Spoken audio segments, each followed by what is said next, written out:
Sous la présidence de M. Patrice Talon, président de la République, chef de l'État, chef du gouvernement, le Conseil des ministres s'est réuni ce mercredi 11 juillet 2018. Les décisions ci-après ont été prises. Au titre des mesures normatives, le Conseil a adopté les décrets portant création, attribution, organisation et fonctionnement des organes de gestion du différend frontalier Bénin-Burkina Faso devant la Cour internationale de justice. Composition, attribution et fonctionnement de la Commission nationale chargée des réfugiés. En outre, il a été adopté 6 décrets portant agrément de diverses sociétés au régime A et B du Code des investissements aux fins de favoriser le développement de leurs activités. Les sociétés bénéficiaires de ces régimes sont 1. Maselec Sal, au régime B pour l'installation d'une usine de transformation d'acier à Kassato dans la commune d'Abomey-Calavi. 2.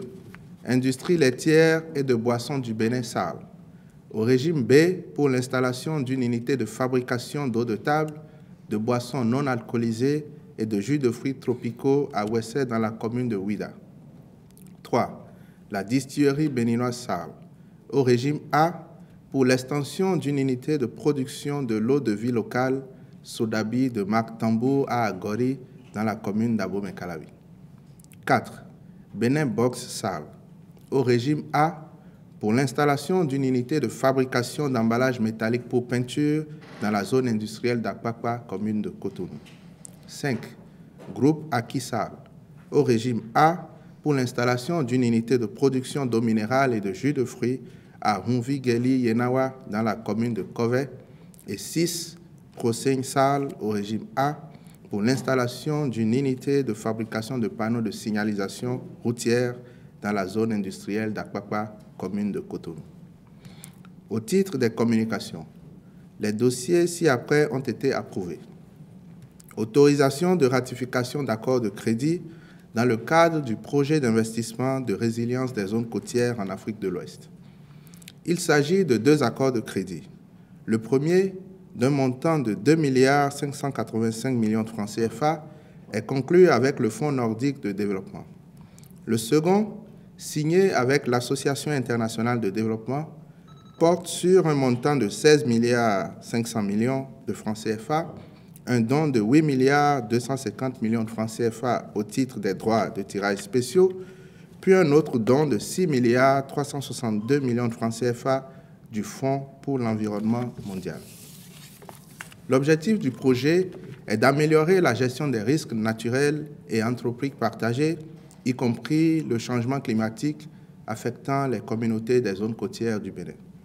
De façon spécifique, ces crédits sont destinés à réaliser une étude de faisabilité technique détaillée, une étude d'impact environnemental et social pour la stabilisation de la baie sud du fleuve Mono-Akbekon, réaliser des opérations de dragage, de stabilisation et de travaux pour régénérer le couvert végétal de la berge sud reconstituée, assainir puis réhabiliter la piste allant de l'hôtel de Grand Popo à l'arrondissement central de Havlor-Plage, renforcer le cadre institutionnel et réglementaire de gestion du littoral au Bénin, mettre en place des dispositifs de protection contre l'érosion côtière du segment transfrontalier Ila-Kondji-Grand Popo, contribuer à l'amélioration des conditions de vie des populations riveraines, assurer une gestion durable et transfrontalière des écosystèmes transfrontaliers du chenal Gbaga et renforcer la résilience des populations du littoral béninois aux inondations.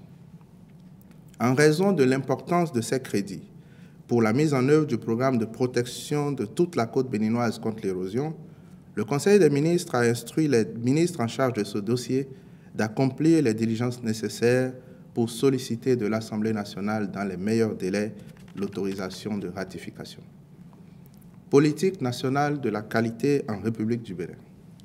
Les questions de qualité revêtent une importance particulière parce qu'elles conditionnent la compétitivité et l'accès des produits aux marchés régionaux et internationaux. Aussi, a-t-il été engagé le processus d'élaboration d'un document de politique nationale de la qualité des biens et services assorti d'un plan d'action. Il s'agit d'un outil qui permettra au gouvernement de prendre les mesures appropriées pour harmoniser et mettre en adéquation les attributions du dispositif d'évaluation de conformité prévu dans le cadre des réformes engagées. Cette politique nationale de qualité ainsi approuvée est conforme à la stratégie relative à l'assainissement du cadre macroéconomique et du maintien de la stabilité dans le pilier numéro 2 du programme d'action du gouvernement, à savoir engager la transformation structurelle de l'économie. Elle permettra de mettre à niveau les petites et moyennes entreprises et impactera toutes les politiques sectorielles au Bénin. C'est pourquoi, en l'adoptant, le Conseil des ministres a instruit les ministres de travailler à sa mise en œuvre diligente. Stratégie nationale du Conseil agricole au Bénin. Le Conseil agricole est une approche d'accompagnement des exploitants agricoles. Quant à la stratégie nationale du Conseil agricole, SNCA, c'est le document de référence pour tout acteur désiré d'accompagner les exploitants agricoles dans la gestion de leurs entreprises. Une première génération de cette stratégie a été opérationnalisée entre 2008 et 2017 avec un diagnostic final qui révèle une évolution du contexte. En effet, celui-ci est caractérisé par l'émergence de nouveaux acteurs, la structuration des filières et l'intégration de leurs producteurs, puis l'apparition d'une nouvelle catégorie de producteurs plus aguerris avec des exploitants de plus en plus vastes et des besoins pointus en conseil agricole. C'est pourquoi la finalité de cette nouvelle génération de SNCA est de contribuer à l'amélioration de la sécurité alimentaire et nutritionnelle de la population, puis à l'augmentation durable de la contribution du secteur agricole à la croissance économique. Pour y parvenir, des mécanismes innovants de financement durable, le renforcement de la couverture thématique et géographique du conseil agricole et le développement de mécanismes assurant la synergie entre le conseil, la formation et la recherche agricole seront déployés. Aussi, le Conseil des ministres a-t-il adopté cette nouvelle génération de stratégie nationale de conseil agricole au Bénin. Reprise de l'évaluation des compétences pédagogiques des enseignants des écoles maternelles primaires publiques, puis pour le renforcement de leurs capacités. Dans le but de mettre en place, au titre de la formation continue des enseignants, des programmes de renforcement de capacités pertinents répondant à leurs besoins, le gouvernement a entrepris de réaliser un diagnostic de leurs capacités pédagogiques. L'évaluation organisée à cet effet, le 16 juin 2018, à l'attention de tous les enseignants, de la maternelle et du primaire du secteur public et d'une partie du secteur privé, a été émaillée de nombreuses défaillances et irrégularités n'ayant pas permis d'atteindre les résultats escomptés. En effet, plusieurs omissions ont été constatées sur les listes de composition de certains enseignants. De même, d'autres n'ont carrément pas pris part aux épreuves d'évaluation. Ces dysfonctionnements n'ont pas permis de prendre la mesure de la situation réelle en vue de la conception et de la mise en œuvre d'un programme efficace de renforcement des capacités pour relever le niveau de qualification des enseignants, améliorer la qualité de l'enseignement et partant les performances de notre système éducatif. C'est pourquoi, au regard de l'enjeu de cette évaluation pour l'avenir de l'école béninoise, il s'avère nécessaire de la reprendre pour assurer la participation de tous dans des conditions d'organisation et de crédibilité requises. Pour ce faire, les enseignants composeront dans les mêmes matières que précédemment, c'est-à-dire en français, en mathématiques et en pédagogie appliquée. Le Conseil des ministres a décidé de fixer la date de la reprise des épreuves au 28 juillet 2018. Au titre des mesures individuelles, sur proposition des ministres sectoriels, les nominations suivantes ont été prononcées. Au ministère de la Défense nationale, directeur de l'hôpital d'instruction des armées de Cotonou, médecin-colonel Yao Félicien Honto. Au ministère de la Santé, directeur de cabinet, Dr Enagnon Petas Akogbeto.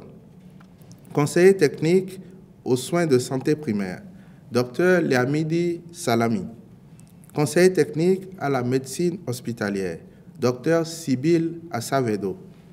Conseiller technique juridique, Monsieur Louis-Jacques Martin Correa. Conseiller technique au suivi de la performance du secteur, Madame Mathilde Rotegny Né Agbodandé. Conseiller technique au partenariat et politique sanitaire, point focal de l'Organisation ouest-africaine de la santé, Dr Achille Bernard Batonon. Secrétaire général adjoint du ministère, M. Richard Venance Kandahou. Directeur de la prospective et de la programmation, Dr Kossi Athanase Hunakan. Directeur national de la santé publique, Dr Kossi Pius Gounadon. Directeur des soins infirmiers et obstétricaux, Madame Clarisse Ahanzo, épouse Agonglo. Directeur départemental de la santé du Zou, Dr Évariste Toklonou. Au ministère de l'Agriculture, de l'Élevage et de la Pêche, Directeur général de l'Institut national des recherches agricoles du Bénin INRAB, M. Adolphe Adjanou. Au ministère de l'Enseignement supérieur et de la Recherche scientifique, conseiller technique chargé de la recherche, de l'innovation, de l'insertion et des établissements privés, professeur Anne Floquet. Directeur général de l'Agence béninoise de valorisation de la recherche et de l'innovation technologique, professeur Pierre Doussouyogo.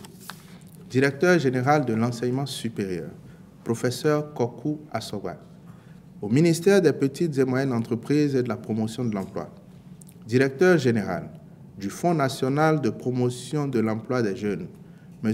Kanyinde Paulin Akpona. Au ministère de la décentralisation et de la gouvernance locale, chargé de mission du préfet du Zou, M. Boniface Éric Chrysostome. Je vous remercie.